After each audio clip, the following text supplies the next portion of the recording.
Fourth Wing's turn. I liked the book. I really enjoyed the murder college, murder university setting. That was probably my favorite part about Fourth Wing, actually, that they were at a university, if you will, and that they were supposed to learn how to. What did they learn, really? Battle, like things relating to battle, to war, strategy, a little bit, at least for the first years. Strategy, how to wield your signet power if it manifested, and so on and so forth. That was probably my favorite part. One thing that really gave me the ick, Xaden, for no reason whatsoever, he allowed Violet to, one, watch the entire meeting between him and the other marked ones in the very beginning. I think this happens in the first, within the first 5 chapters or so. Violet's in the mountains, she's looking for different plants to poison her opponents in. When they're supposed to do battles with each other, because she's weak and she can't take down an opponent physically. And as she's looking for these plants, she stumbles upon Xaden and the other marked ones having a secret meeting. And we later find out in the book that he can pretty much immediately tell where Violet is, and anyone for that matter, due to his shadow signet power. So at that point in the book, he still views Violet very much as an enemy. He hates her. He does want to kill her still at that point in the book. And yet he has to know that someone is there. That's actually even worse. He knows that someone is there spying in on their meeting, and he allows that person to be there until the very end. And then he goes and confronts this person. Turns out it's Violet, one of the worst people it could possibly be. And then he just lets her be. He trusts her to not rat him and the other marked ones out. He simply takes her word for it. And that's a plot hole for me. But it's explained in Iron Flame. It took a really long time to get there. It's at the end of Iron Flame. In the Empyrean series, a dragon is actually not allowed to bound 2 riders of the same family. Because the effect of that is either that second rider will go insane, or they manifest a second signet. So Xaden has a second signet due to Sigil, that's how I'm pronouncing his dragon's name. Due to her having bounded his grandfather or his great-grandfather, he gets a second signet. The second signet is a variation of being intrinsic, a mind reader. So, but what he can read is emotions, essentially, if I remember correctly. He can read emotions. And so they have forbidden it. So not the dragons, actually. The dragons themselves haven't forbidden it, but the humans have forbidden it. But Sigil says, fuck that, and she bonds Xaden. Being an intrinsic is, you get punished by death. They kill you. In Fourth Wing, there was a scene where someone actually manifested being an intrinsic, and he went insane. He was just screaming out what people were thinking, and one of the professors just ran towards him and snapped his neck. Punishable by death. And I understand now, having finished Fourth Wing and finding out about the whole, about what they were hiding. What are they hiding concretely? Right, that Venin and Weavern exist, that's what they're hiding, and that they're leaving all other countries that are outside of the Navarian border, the border of their barrier, to die. They're leaving them to die. They choose not to help, essentially. That's the big secret that they're hiding. And so an intrinsic would be able to read that from the commander, from General Sorengal, from anyone who knows this. This is my logicalization. Right, and they explain all this in Iron Flame. It took a long time to get there, but so it makes sense. He did not trust Violet to keep her mouth shut. He actually read her, if you will, and knew that she was telling the truth, that she had no intention of actually going to the teachers or to anyone and squealing about their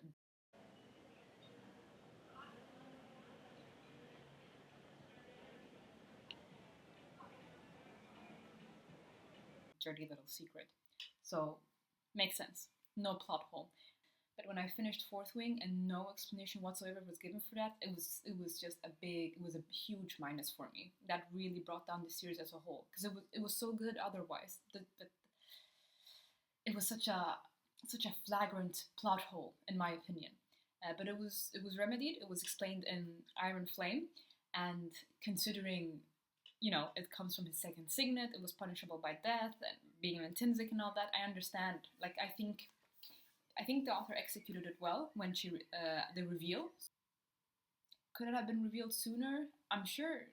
Like, having read now both books, I'm sure with the skills that she has, her storytelling ability, she could have incorporated it earlier. However, I think it was very nice when she did it, because now you have a double there's a double cliffhanger, triple. There's a lot. There's a huge, like, I need to know what happened. I need to read Onyx Storm now. Because, okay, intrinsic, again, this rocked the relationship between Violet and Xaden. Because Xaden now is apparently a Venin, because he drew from the earth. Violet's mother dying. The reveal about Andarna being a seventh dragon race. A whole lot of things. So, all that to say, no plot hole. But it was a long time. It was a very long time for me as a reader believing that there was a plot hole. The plot is engaging. It's interesting. It caught me. I was invested, but also I was overwhelmed. There was a lot of, like, foreign names. Just names I'm not really used to hearing, even like in fantasy world settings. Rhiannon, Xaden, Riddick. Liam was okay, that's just a normal name. You can meet someone in reality that's called Liam. But it was a lot of names that, like, oh, it's a bit, like, unusual. How do you pronounce this? How do you read this? It was a bit overwhelming. And then additionally, other vocabulary that are specific to Fourth Wing, so like signet. It's easy to understand when you're reading it, but when you have that, and then these kind of slightly different names that you're not accustomed to, and then patam, the dragon names. The dragon names are just goddamn. they're complicated. In Iron Flame, it's not as difficult to keep up with the plot. Still a bit challenging, but not as difficult. Also, the plot thickens so deliciously in Iron Flame. I think my absolute, like, favorite, not plot twist, but change, progression, is when Xaden helped break out Violet from her imprisonment and torture session, and they essentially disintegrate Basgiath War College. They, along with what essentially the entire Fourth Wing, leave the college. They reveal the truth that Nevada, the country, the leadership at least, has held on to for so long. Xaden drops Weaver all along the Nevarian borders, and they're just overrun trying to deal with the situation. It was so delicious. I got hooked. I was so hooked. Like, I was already, like, really loving the series at that point, but that really hooked me. After I finished reading that, I think, like, it was late-ish at night, and I was actually planning on going to sleep, but I kept reading for another, like, 80, 100 pages. It took me a couple of hours, but I just, like, I don't need sleep. I need answers. That was, like, that was the most delicious plot twist, progression of plot in Iron Flame. There were other things as well towards the end. Xaden telling her about the intrinsic power, turning kind of Venin, and all that stuff was good too. That, I think, was my delicious, my favorite. And then you have the structure of the different wings. So in Fourth Wing, we are just mainly involved with the writer sections, and as I've understood it, like, in all the people who are writers, they have their own 1, 2, 3, 4 wings. But Basgiath as a whole also has 4 wings. That's how I understood it. I may be wrong. And then they're divided by, like, what's it called? The scribe quadrant, the rider quadrant, the infantry, and then there's a 4th one. I don't know. So that's also a bit overwhelming. And additionally, at the rider's wing, like, one wing, okay, and then you have claw section, tail section, wing section, or something like that, and then the squads are like flame, tail. It was overwhelming. all of these things combined and toppled on top, like just one thing after another, that was overwhelming. As I was reading the book for the first time, I wasn't really like, I forgot which characters were which. They were also dying so quickly, and like some new characters were added and stuff. Like, I not until the second time I was reading Fourth Wing did I understand that Imogen was part of Violet's squad. Like at later on, I think it's after the half point break in the book. It's after they've manifested their signets and everything, at least. After threshing, actually, not signet. After threshing, Imogen becomes apparently part of Violet's squad. I didn't understand it until now, the second time that I read Fourth Wing. So it was an overwhelming read for me. There was a lot of information, a lot of like new things to get used to, concepts, words, and structures. Was overwhelming. I would definitely recommend for everyone to read Fourth Wing like 2 times. Maybe, yeah, I think rereading. Maybe you can even go to Onyx Storm and then reread Fourth Wing. But I feel now I caught on so much easier because I had more references. With the help of Iron Flame, I understood more of the characters. Like, oh yeah, this is the character that does this later on in the future, and so on and so forth. It was way easier to understand. So I actually recommend reading Fourth Wing twice. But yeah, I like the level of English. So obviously the author is English, like she's a native English speaker. As a non-native English speaker, I like the level that she has. It was challenging. I had to look up words several times. That's something I like. It's like food for my brain. She has a good level of English, good vocabulary use.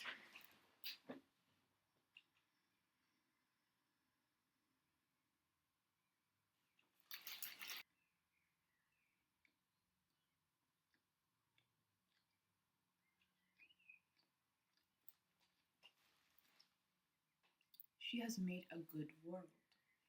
I think the world of Fourth Wing, of the Empyrean series, is intriguing. It's very thick. It has several layers. It's not a straightforward plot in the sense of, oh, here we have Violet. She is very, very powerful. She is going to change the world or the very structure of the dragon world as we have known it so far. It's not straightforward like that. Here is Violet. Yes, she is powerful. She gains a lot of power. Her mind itself is a weapon. There's also the huge plot, the huge betrayal that all high-ranking officials in Nevada take part in. There is the rebellion that has been continued to survive through Xaden.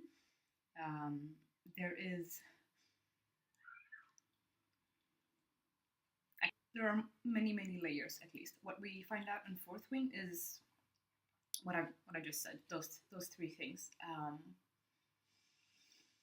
The plot thickens, my friend. I highly recommend you continue reading Iron Flame and Onyx Storm and all the other books that are gonna come out in this Empyrean series. It also really annoyed me towards the end when Xaden, like, he doesn't say "I love you, Violet," but he says it with other things, like other words, with actions. It bugged the hell out of me that we didn't get the.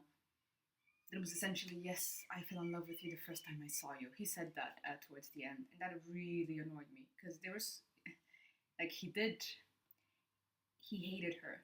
Her mother was part of the reason, at least, that his father got executed, I think. And we do get some, like, 1 or 2 scenes here or there that suggests that, like, he's like burning up from hatred for her.